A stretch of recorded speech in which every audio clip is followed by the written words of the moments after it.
소설이 하나 있는데 기피의 강요 이런 책이 있습니다. 기피의 강요. 주인공으로 한 여류 화가가 등장을 하는데 열심히 그림을 그려 전시회를 열었습니다. 그런데 이 여류 화가가 작품을 구경한 후 어느 평론가가 작품을 구경한 후에 그 그림에 대해서 평가를 하기 시작합니다. 그 평론가는 이렇게 평가 결론을 내립니다. 당신 제품은 재능도 보이고 마음에도 와닿는데 아직 깊이가 부족합니다.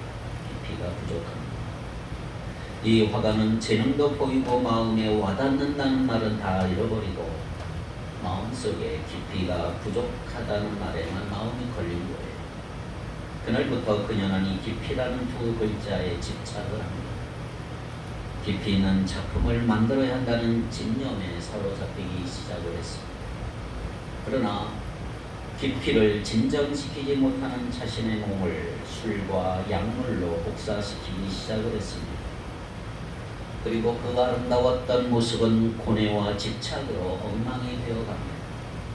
살아갈 의욕을 잃어버린 그녀는 결국 깊이 없는 자신의 그림들을 전부 다 찢어버리고 139m의 높이에서 오래 핑계쳐 두었던 몸을 던져 스스로 목숨을 끊고 말았습니다.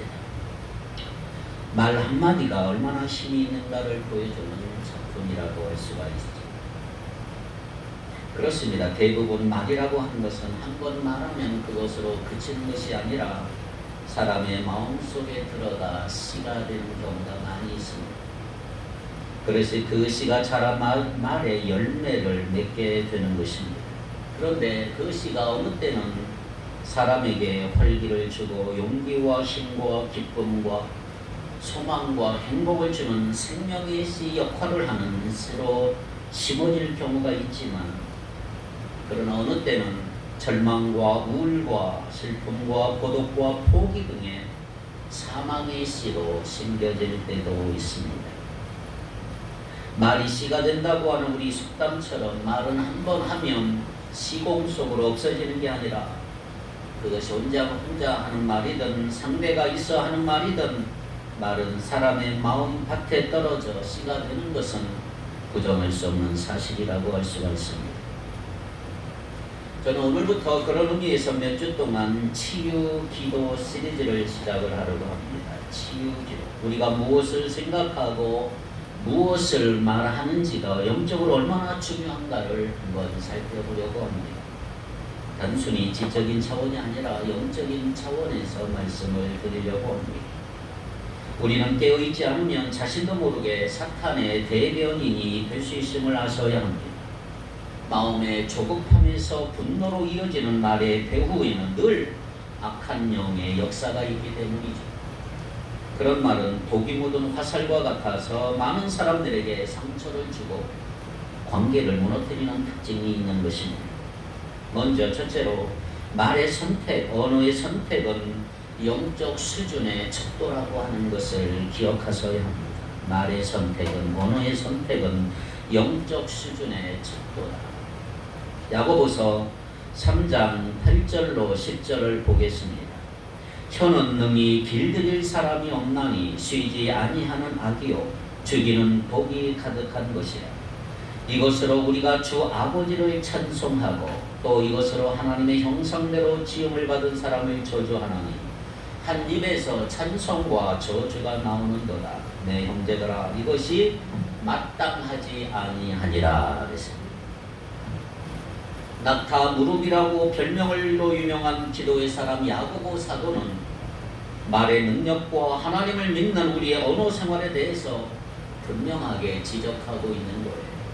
한 입으로 찬송과 저주가 나는구나. 어찌 이런 일이 있을 수 있느냐. 사람의 혀는 가장 작은 지체지만 가장 통제하기 어려운 부분이다. 실제로 측정할 수 없는 엄청난 영향력을 가졌다고 하는 것을 야고보 사도는 선포하고 있습니다. 혀의 위력은 우리는 상상을 초월한다는 거죠. 가끔 무서운 산불이나 막대한 재산 피해를 입힐 때 보면 누군가 무심코 던진 작은 담배꽁초 하나 때문에 그런 경우들이 얼마나 많습니다. 그와 마찬가지 사람의 말이 하나님의 통제 아래 있지 않으면 내가 내뱉은 말은 아주 악하고 부패하여 우리의 몸 전체를 오염시킬 수가 있는 거죠. 그리고 나아가 마귀가 원하는 것 우리 삶에 이루도록 할 수도 있는 것입니다. 야고보서 3장 3절로 4절을 봅니다. 우리가 말들의 입에 재가 물리는 것은 우리에게 순종하게 하려고 그 온몸을 제어하는 것이라. 또 배를 보라. 그렇게 크고 광풍에 밀려간 것들을 지극히 작은 키로서 사공의 뜻대로 운행하나니. 그래서 혀는 우리의 인생의 방향을 결정해 준다는 거죠. 4절에 보니까 그 큰 배를 작은 키 하나로 움직인다. 아무리 거대한 배일지라도 키에 의해 방향이 결정되는 것입니다. 말을 하게 되면 사람은 그 말의 지배를 받게 된다는 거죠. 말이라고 하는 것이 사람의 마음에 심어지면 사람은 그 말을 아무리 무시하려고 해도 어쩔 수 없이 그 말에 지배를 받을 수가 있어요. 그런 의미에서 계속적으로 부정적인 말을 듣고 자란 아이들은 부정적인 아이로 자랄 수밖에 없는 것입니다. 수치심을 주는 말을 듣고 자란 아이는 죄책감을 늘 배우고, 관대함 속에 자란 아이는 인내를 배우고, 격려의 말을 들으며 자란 아이는 자신감을 가지게 되는 것을 볼 수 있는 것입니다. 똑같은 세상이지만 내가 어떤 안경을 쓰느냐에 따라서 세상이 파랗게도 보이고 노랗게도 보이는 거죠. 어떤 말이 마음에 떨어지느냐에 따라서 오늘 그 인생의 방향은 달라질 수가 있는 것입니다. 여러분, 진짜 중요하고 무서운 것은 사소한 말 한마디가 우리 인생의 방향을 엄청나게 바꿔놓을 수가 있는 거예요. 우리가 아무 생각 없이 내뱉는 말 한마디. 그 극단적인 예가 유고슬라비아, 유고의 공산주의 독재자 티토 대통령. 유고슬라비아 작은 시골 마을 천주교 성당에서 어느 날 신부가 미사를 집행할 때 그 수종드는 어린아이가 잔을 떨어뜨려서 포도주가 쏟아졌습니다. 그러자 신부는 그 아이의 뺨을 때리면서 너는 다시는 교회 오지 마, 제단에 나타나지 말라고 꾸짖기 시작했어. 그 아이가 자라서 대통령이 됐는데 그 사람이 바로 티토 대통령.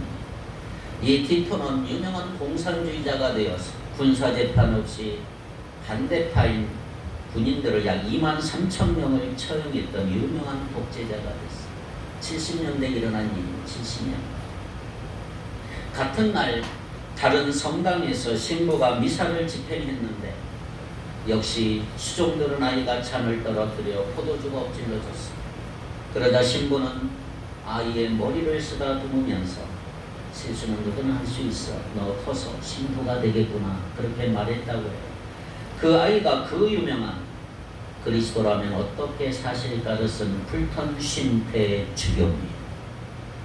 쉽게 내뱉은 말 한마디가 생명을 낳을 수도 있고 사망을 낳을 수도 있는 거예요. 기수가 말의 입에 재갈을 물려 제어하고 선장이 키를 조정해서 배의 지난 방향을 바꾸는 것처럼 오늘 우리도 말하는 훈련을 함으로써 삶 전체를 아름답고 선하게 바꿀 수가 있는 것입니다. 뇌 과학자들의 연구에 의하면 진짜 웃는 것이 아니라 약간 내가 미소를 짓는 표정만 지어도 우리의 뇌는 우리가 웃는 줄 알고 속에서 엔돌핀이 막 솟아난다. 그러니까 자주 웃으면 좋은 거죠. 좋은 말과 좋은 행동은 우리의 몸을 새롭게 하고 의지적인 선포는 우리의 내면 세계까지 변화시킬 수가 있는 거죠. 특별히 중요한 것은 이것입니다. 우리가 어떤 사람이 하는 말을 들어보면 그 사람의 영적인 수준을 알 수가 있습니다. 말의 선택, 언어의 선택은 바로 영적 수준의 척도라고 할 수가 있는 거지. 자주 쓰는 말과 표현으로 그 사람의 영적인 단계가 어느 정도인가를 우리는 가늠할 수가 있는 것입니다. 영적으로 성숙한 그리스도인은 자신의 기분이나 상황에 상관없이 하나님의 뜻을 이룰 줄 알아요. 하나님의 뜻을 행할 줄 알아요. 무엇보다 하나님이 기뻐하시는 말을 할 줄 아는 사람이 돼요.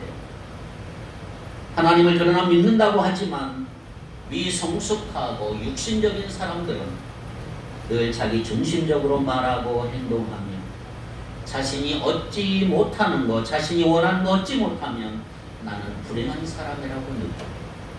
그런 사람은 하나님의 말씀을 따르며 하나님이 원하시는 삶을 살기보다는 자신의 생각과 경험과 지식에 따라 행동함으로 마음이 늘 어두움으로 가득한 것을 볼 수가 있습니다.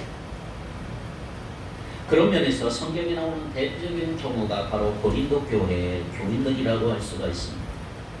사도 바울은 고린도전서 3장에 보면 그들을 가리켜서 어린아이라, 육적인 교인들이다 이렇게 얘기를 합니다.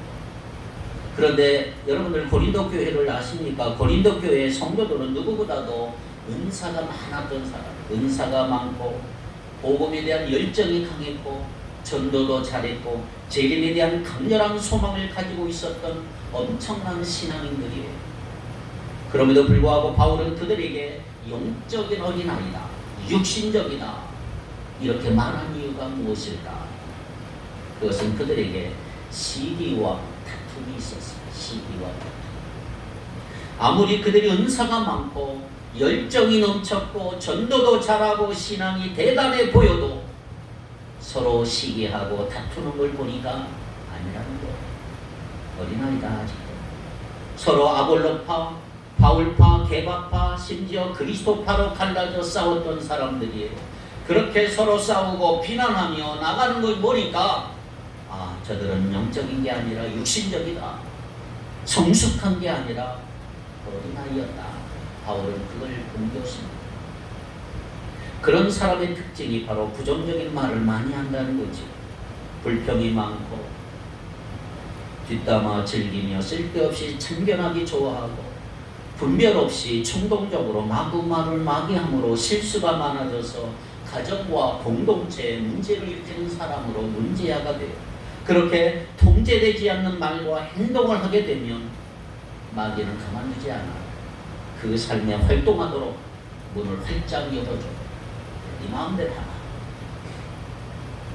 그래서 우리는 오늘 이후로 다윗과 같이 기도하기를 바랍니다. 시편 141편 3절 4절을 우리 다 같이 읽겠습니다.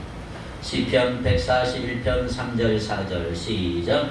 여호와여 내 입에 파수꾼을 세우시고 내 입술에 문을 지키소서. 내 마음이 악한 일에 기울어 죄악을 행하는 자들과 함께 악을 행하지 말게 하시며 그들의 진수성찬을 먹지 말게 하소서. 아멘. 세 번역에도 이렇게 되어 있어요. 주님 내 입술 언저리에 파수꾼을 세워주시고 내 입 앞에는 문지기를 세워주십시오. 내 마음이 악한 일에 기울어지지 않게 해주십시오. 악한 일을 하는 자들과 어울려서 악한 일을 하지 않게 도와주십시오.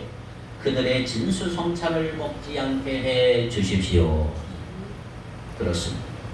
오늘 여러분들 이런 기도를 하셔야 하여 내 입술에 파수꾼을 세워주시고 내 마음도 지켜주시옵소서. 이런 기도를 늘 들을 수 있기를 축복합니다. 말의 선택, 언어의 선택은 영적 수준의 척도예요. 두 번째, 감사는 축복의 연습이고 불평은 불행의 연습이라고 하는 것입니다. 뭐라고요? 감사는 축복의 연습이고 불평은 불행의 연습이다. 자, 우리가 평소 사용하는 언어는 우리의 삶에 큰 영향을 끼칠 수가 있지요. 그래서 감사의 언어를 말하는 것이 너무너무 중요합니다. 여러분, 감사하는 것은 축복을 연습하는 것입니다. 여러분, 반면에 불평하고 원망하는 일은 불행을 연습하는 것과 같다. 여러분, 불행해지고 싶은 사람은 불평하고 비난하고 원망하는 일 많이 하면 돼요. 그러나 축복의 삶을 살고 싶다면 평소에 감사의 말을 많이 하시기를 바랍니다. 빌립보서 4장 6절 7절은 이렇게 기록이 되어 있습니다. 빌립보서 4장 6절 7절 이것입니까? 아무것도 염려하지 말라. 그게 몇 번이죠? 한번 찾아봅시다. 빌립보서 4장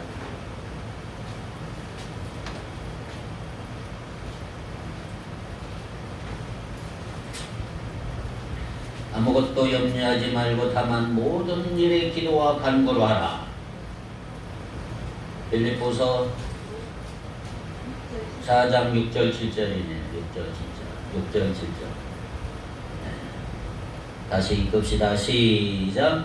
아무것도 염려하지 말고 다만 모든 일에 기도와 간구로 너희 구할 것을 감사함으로 하나님께 아뢰라. 그리하면 모든 지각에 뛰어난 하나님의 평강이 그리스도 예수 안에서 너희 마음과 생각을 지키시리라. 아멘. 우리는 매일 자신의 생각과 감정에 따라 말하는 것이 아니고 하나님의 뜻대로 말하며 믿음의 말, 믿음의 언어를 사용하는 법을 훈련해야 된다 이 말이에요. 그건 저절로 되는 게 아니라 훈련으로 되는 것. 훈련. 어두운 현실과 상황 때문에 나의 생각과 감정과 두려움과 근심이 몰려올 때 믿음의 말씀을 선포함으로 모든 것을 역전시킬 수가 있다 이 말이에요. 그럴 때 가장 효과적인 게 뭐냐? 감사를 선포하는 거예요. 감사를 선포하는 거예요. 할렐루야. 감사를 선포하자 이 말이에요. 그러니까 우리가 감사하는 것은 그냥 심심해서 하는 게 아니에요. 감사에는 엄청난 파워가 있어요. 능력이 있어요. 감사를 선포하는 것은 사탄아 물러가라 하고 대적기로 하는 것보다 더 효과적이에요. 감사를 지속적으로 선포할 때 하나님의 빛이 임하여 어두움이 즉시 떠나가게 될 줄 믿습니다. 만약 어려움과 시련 가운데 있다면 그럴수록 입으로 불평이나 원망의 말을 할 게 아니고 더 크게 하나님을 찬양하시고 더 자주 감사하도록 의식적으로 훈련하라. 내 입에서 저절로 감사합니다 말이 나올 정도로 훈련하고 연습하라. 하나님을 찬양하라. 특별히 여러분들 진정으로 행복하고 축복이 넘치는 가정을 이루기 위해서는 칭찬하고 격려하는 말을 연습하셔야 합니다. 여러분 잘 알잖아요. 칭찬은 고래도 춤추게 한다. 격려하다라고 하는 단어에는 전진하도록 권하다 이 말이에요. 전진하도록 권하다. 어려움을 당하고 있는 사람에게 해준 한마디 격려가 그 사람의 인생을 바꿀 수가 있는 거죠. 여러분 자녀는 물론이고 이미 장성한 자녀라고 할지라도 하루에 늘 이런 얘기를 좀 해주시기 바랍니다. 나는 내가 자랑스럽다. 자녀 얼굴이 환해지고 태도가 당당해지고 그런 일들이 일어나길 바랍니다. 한번 따라합시다. 나는 내가 자랑스럽다. 옆 사람 그렇게 한번 격려합시다. 나는 당신이 자랑스럽습니다.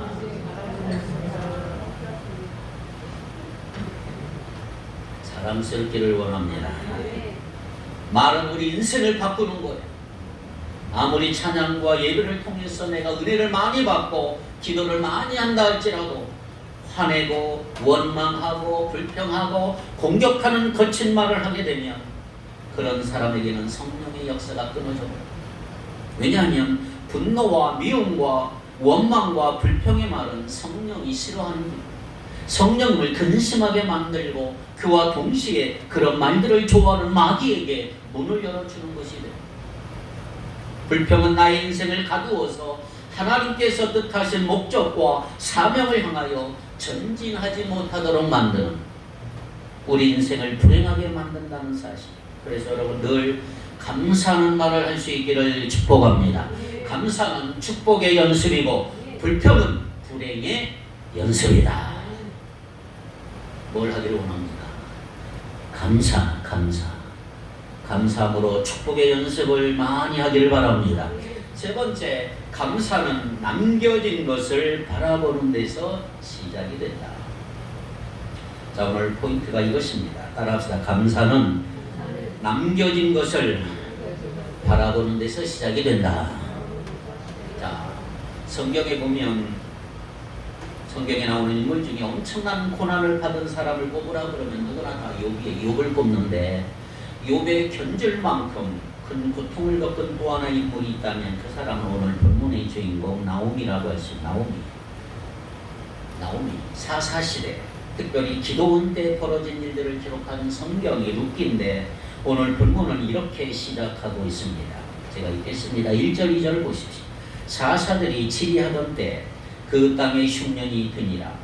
유다 베들레헴의 한 사람이 그의 아내와 두 아들을 데리고 모압 지방에 가서 거류하였는데 그 사람의 이름은 엘리멜렉이요 그의 아내의 이름은 나오미요 그의 두 아들의 이름은 말론과 기론이니 유다 베들레헴 에브라 사람들이더라. 그들이 모압 지방에 들어가서 거기 살더니.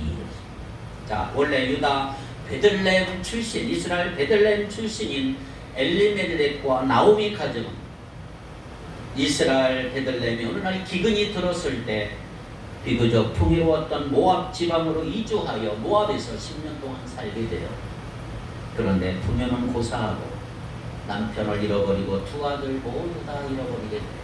남편도 죽고 두 아들도 죽었어요. 3절에서 5절. 나오미의 남편 엘리멜렉이 죽고 나오미와 그의 두 아들이 남았으며 그들은 모압 여자 중에서 그들의 아내를 맞이하였는데 하나의 이름은 오르바요 하나의 이름은 루시더라. 그들이 거기에 거주한 지 10년쯤에 말론과 기론 두 사람이 다 죽고 그 여인은 두 아들과 남편의 뒤에 남았더라. 자, 그러한 나오미가 나중에 고향인 유다 이스라엘 베들레헴으로 돌아가요. 남편도 죽고 두 아들도 죽어 아무런 희망이 없어요. 베들레헴으로 돌아오는데 자신의 비참한 모습 때문에 자기 이름을 나오미라는 뜻은 기쁨이에요. 기쁨. 내 이름은 나오미가 아니라 나를 마라 괴로움으로 불러달라고 그래. 20절 봅시다. 20절에 보니까 나오미가 그들에게 이르되 나를 나오미라 부르지 말라 나를 마라라 부르라. 이는 전능자가 나를 심히 괴롭게 하셨으니라. 남편도 죽고 두 아들도 죽었어요. 그녀가 고향으로 돌아올 때 얼마나 괴로웠을까요? 나를 나오미 기쁨이라 말하지 말고 괴로움이라고 말해달라고. 원래 이 베들레헴이라고 하는 말은 원래 뜻이 빵집, 떡집이라는 뜻이에요. 비록 경제적으로 힘들게 되었어도 하나님의 임재가 있고 은혜가 풍성한 땅이 베들레헴, 떡집이니까, 빵집이니까. 그런데 그곳에 흉년이 들자 나오미 가족은 더 나은 환경을 찾아 모압 땅으로 10년 동안 가서 살았어요. 하지만 그곳에 먹을 것과 풍요가 있을지 몰라도 그곳은 뭐가 없었어요? 하나님의 은혜와는 먼 곳이었어요. 창세기 13장에 보니까 아브라함이 조카 롯과 다툼을 피하기 위하여 롯아 너 새로운 삶의 터전을 선택하라고 했을 때 롯이 풍요로워 보이는 소돔과 고모라 땅을 선택을 했어요. 소돔과 고모라 땅은 번영과 풍요로움이 있는 도시였지만 죄악으로 가득한 곳이었고 결국은 하나님의 심판을 받은 땅이 되고 말았던 거죠. 사랑하는 여러분, 오늘 우리는 인생 가운데 가지 말아야 할 곳 모압과 소돔과 고모라예요. 그런데 가지 말아야 할 모압이나 소돔과 고모라를 선택함으로 오늘 우리는 수많은 고통과 비극 이런 것들을 경험하고 있는 거예요. 그리고 그곳에서 많은 것 잃어버린 후에 비로소 하나님의 뜻이 무엇인지를 깨닫게 돼요. 자, 그런데 오늘 본문에 의미심장한 단어가 하나 있습니다. 남았다는 단어, 남았다. 3절에 나오미와 그의 두 아들이 남았으며, 비록 나오미는 남편을 잃어버렸지만 두 아들이 아직 남아있었어요. 그런데 5절, 또한 그 여인이 누구지요? 나오미는 두 아들과 남편 뒤에 남았더라. 이제 두 아들마저 잃어버렸을 때 여기서는 혼자 남은 것으로 되어 있지만 사실 누가 있었어요? 두 며느리와 함께 남았으니 결국은 든든하고 착한 며느리 룻이 함께 남았던 것을 볼 수 있습니다. 나오미 가정을 통해서 살아계신 하나님을 알게 된 며느리 룻은 나중에 나오미와 함께 이스라엘 베들레헴에 가서 아름다운 재력자 보아스와 결혼함으로 나중에 누가 되죠? 다윗의 증조 할머니가 되고 나중에 예수님의 계보에 오르는 영광을 얻게 되는 거예요. 그리고 나오미는 말년에 하나님이 함께 하시는 가정에 행복을 누렸던 사람이 된 것입니다. 할렐루야. 이거 문제는 이것이란 말이에요. 남아있는 것이 은혜다. 그리고 감사는 남아있는 것을 바라보는 데서 시작이 되는 것이고, 그러한 감사에서 우리의 소망이 일어나는 것이다. 그런데 나에게 사라진 것과 잃어버린 것만 슬퍼하고 후회하면 불행한 삶이 될 수가 있는 거예요. 아직도 나에게 남아있는 것이 뭔지 깨닫지 못하니까 늘 불평하는 거예요. 후회하는 거예요. 그런데 내가 아무리 힘들고 기가 막힌 일을 당해도 그것을 어떻게 생각하고 해석하느냐에 따라서 오늘 우리 인생이 달라지는 거예요. 사랑, 그렇다면 여러분, 지금 고통스럽고 어려운 상황에 놓여 있다면, 그렇다면 아직도 내가 가지고 있는 것들, 아직도 내 자신이 남아있는 것들을 한번 생각해보고 거기에서 감사의 제목을 찾아보셔야 한다 이 말이죠. 자신이 가지지 못한 거, 없어진 것들만 보지 말고 아직 남아있고 아직 갖고 있는 것을 보며 매일매일 감사하다고 주님 앞에 말씀드려 보기를 원한다 이 말이죠. 나에게 있는, 금요일날도 말했지만 나에게 있는 오병이어였다면 이거 하나님 앞에 드린다면 거기서 기적이 일어나는 거잖아요. 우리는 늘 없는 것만 따지고 없는 거에 대해 불평하고 없는 거에 대해서 후회하기 때문에 복이 임하지 않아요. 여러분, 하나님의 뜻 이루기를 원합니다. 하나님의 뜻이 뭐예요? 감사하는 게 하나님의 뜻이에요. 감사. 데살로니가전서 5장 16절, 17절, 18절 항상 기뻐하라, 쉬지 말고 기도하라, 범사에 감사하라. 이게 뭐라고 그랬어요? 그리스도 예수 안에서 너희를 향하신 하나님의 뜻이니라. 감사는 하나님의 뜻이에요. 감사는 남아있는 거 바라보는 거예요. 여러분, 남아있는 거 바라보면 감사가 넘쳐요. 네 번째, 능력의 말씀을 선포하시기 바랍니다. 에스겔에 보면 마른 뼈로 가득한 이야기가 나와요. 가득한 골짜기, 에스겔 골짜기. 그때 주님은 에스겔에게 이런 명령을 하셨어요. 모든 뼈에게 말하라. 주님의 말씀을 들으라. 선포하라. 에스겔 37장 9절 10절을 같이 읽겠습니다. 또 내게 이르시되 인자야 너는 생기를 향하여 태어나라. 생기에게 태어나여 이르기를 주 여호와께서 이같이 말씀하시기를 생기야 사방에서부터 와서 이 죽음을 당한 자에게 불어서 살아나게 하라 하셨다 하라.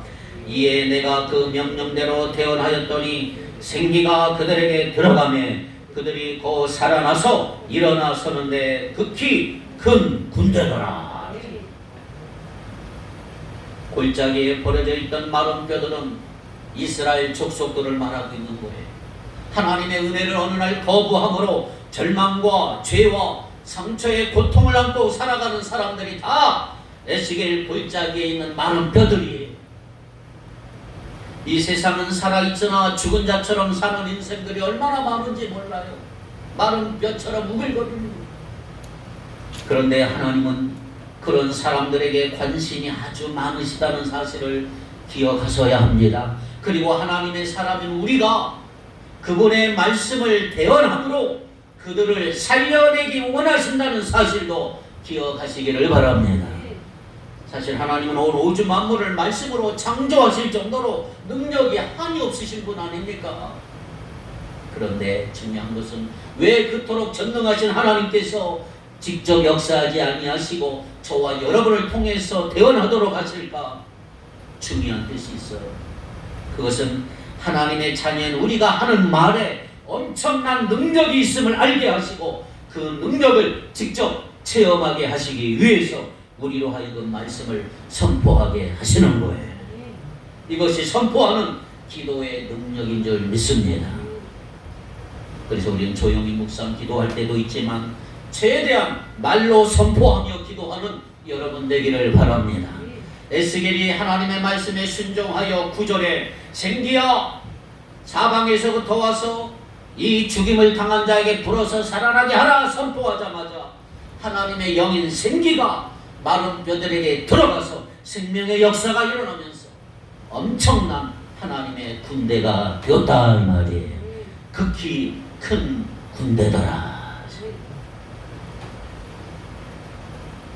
그런데 문제는 기도해야 되는 것도 알고 우리가 실제로 기도도 하지만 우리는 기도하면서도 기도의 내용이 과연 이루어질까에 대한 의심할 때가 많이 있어요.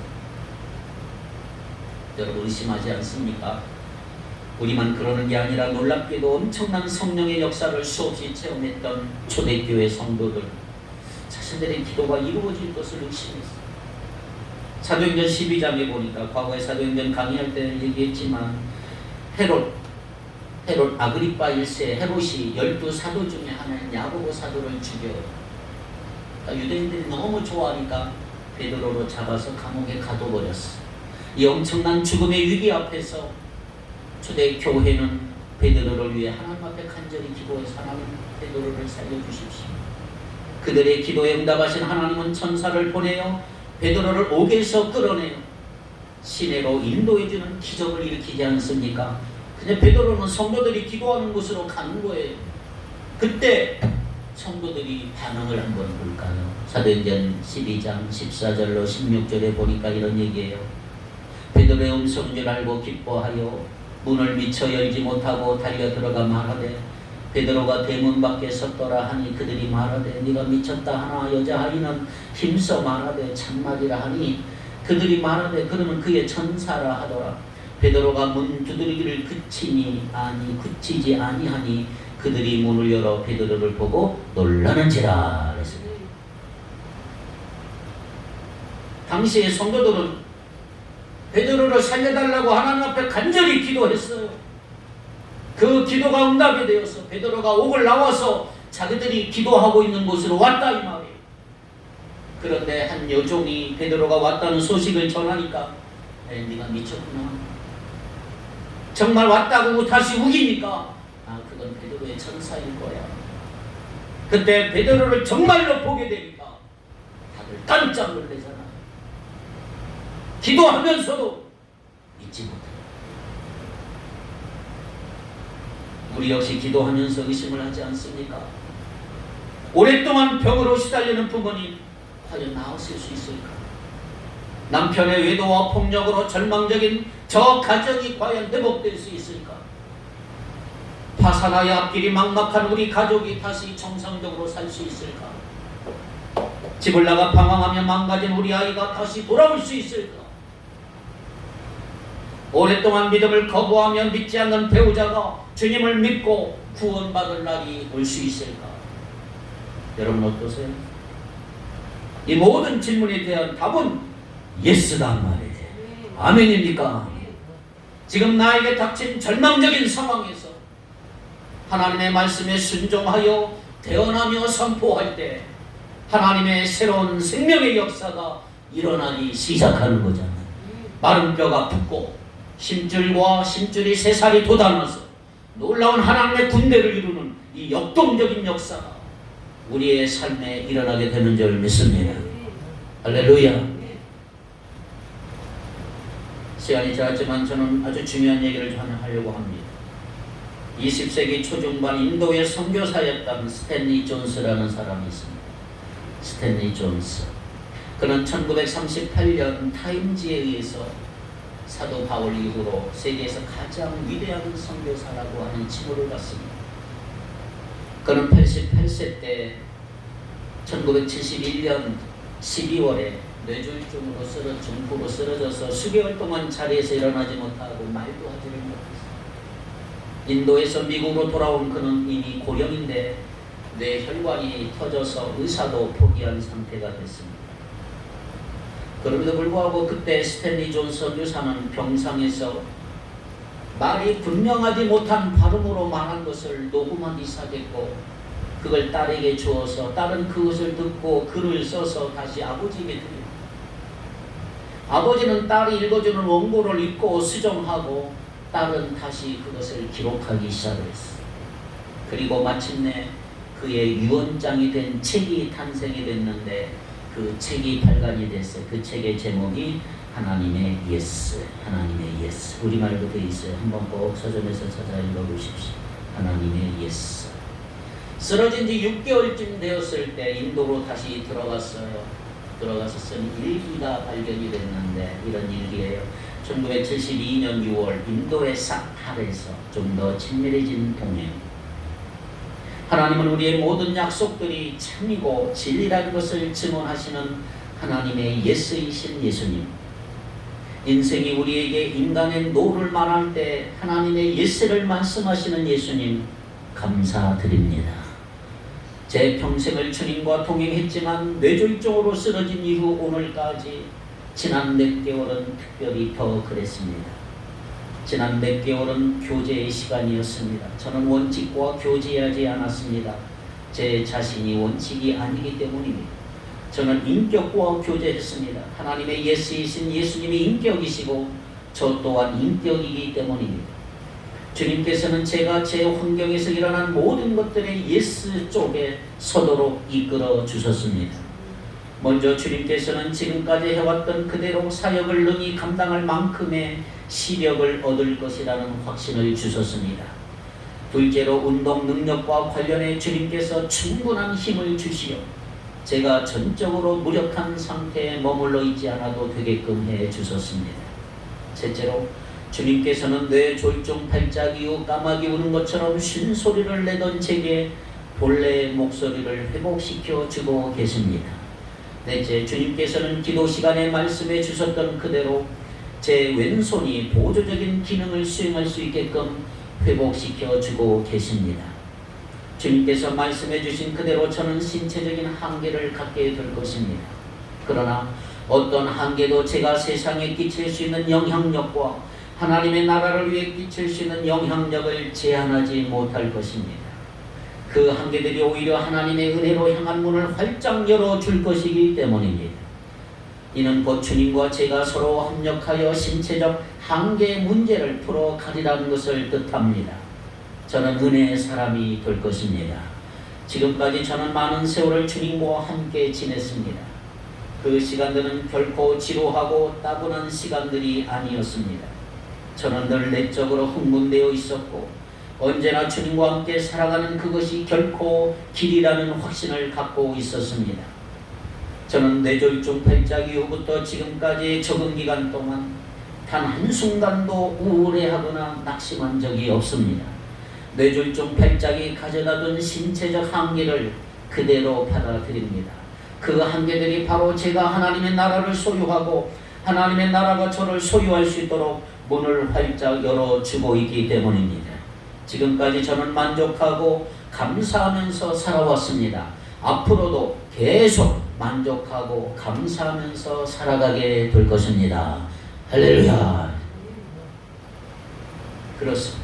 이 스탠리 존스는 자신의 말대로 그리스도 안에서 하나님의 예스로 살았어요. 오늘 우리도 입술로 믿음으로 고백하고 선포하여 나갈 때 우리 인생 가운데 하나님의 놀라운 역사가 일어나게 될 줄로 믿습니다. 우리도 여전히 실수가 많은 사람들이 영향력이 많고 파괴력이 많은 죄를 가지고 살아가요. 그런데 그 모든 죄는 예수님께서 십자가에 다 치르셨어요. 예수님 때문에 자유를 얻었단 말이에요. 이제는 말에 대해서 하나님이 원하시는 대로 살 수 있는 자가 되기를 바랍니다. 에베소 4장 22절로 24절 너희의 유혹에 따라 썩어져가는 구습을 따르는 옛사람을 벗어버리고 오직 너희의 심령이 새롭게 되어 하나님을 따라 의와 진리의 거룩함으로 지으심을 받은 새 사람을 입으라. 로마서 6장 13절 너희의 지체를 의의 무기로 하나님께 드리라. 자, 이제 우리는 하나님의 의의 무기가 되어야 된다. 여러분의 말과 언어 생활이 하나님 앞에서 여러분들의 참된 믿음의 증거로 드러내기를 바랍니다. 언어 생활에서 참된 믿음을 가진 자다운 모습이 여러분 통해 나타나기를 바랍니다. 할렐루야. 기도합시다.